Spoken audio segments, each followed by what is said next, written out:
Hey everybody, my name's Luke. I'm a senior at Winona State. And I just kind of want to share my journey with God through joining a purity group in the last year. And for a little background, I started attending PV 2 years ago, almost to the date, which is pretty crazy because I never thought I'd be standing up here. And then just kind of growing up, I always played hockey, and I kind of fell into a culture of falling into more lustful relationships and pursuing like just stuff like that. I don't need to get more into it, but so then that kind of just followed me into college. My freshman year, I had my own dorm room, and I kind of got into watching porn more.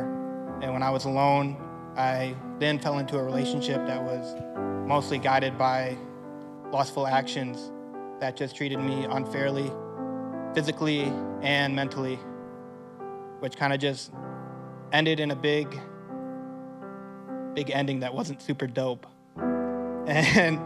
But at the end of that, I kind of felt that conviction, and I ended up here on a Monday night, and that's kind of when everything changed. And I just kind of continued to go to church, but there was always that, oh, I watch porn, I have sex, I do these things. Like, no one else struggles with this. It's a perfect group, which is obviously untrue. Everyone's here for a reason, and I learned that more and more, but I just didn't know what to do about it. And then a little later, I went to fall retreat my junior year, and I disliked it for the most part. I had a really terrible time. I didn't have any friends, and all I wanted was for God to just remove this sin, and I didn't know what to do. And so I kind of he didn't answer that prayer right away, which is what I learned through it. The next couple weeks, we split into men's and women's time at PV, and they talked about joining purity groups, and I was like, oh, I'm not the only one. I'm not the only one going through this.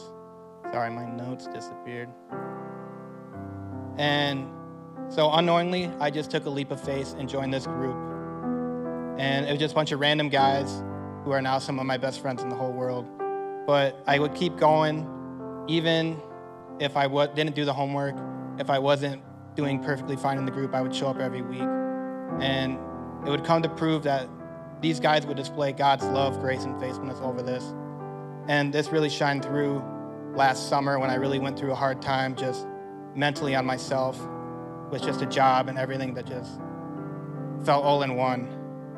And I just kind of wanted to give up on God. I wanted to give up on everything. I was like, why is this going this way? But I had these group of guys who would even come to my house and just be there with me through everything, all these thoughts, just work through it with me. And it's just really to have like a tangible feeling and just being able to like, in a way, see God working through these guys and being able to them show that love and faith to me was just really elevated my faith and just saying "and just" a lot. I'm kind of nervous, I can't lie. But just kind of all in all, just that group really reflected the Lord's love and just elevated my faith and just deepened my relationship with those guys and Christ as well, just working through them and working through me and being able to return that to them as well. Working through it on my own and not being perfect just shows God's love and his mercy. And I think I'm going to wrap it up there, but if this sounds like anything you might be going through, I would love to talk to you. My group members have agreed, Scott, Matt, and Luke. They would love to talk to you, talk about next steps, and there's just a way out of it, and you can get through it. Not even just porn, lust, anything like that. If it's anxiety, anything, there's just a way out of it. Thanks.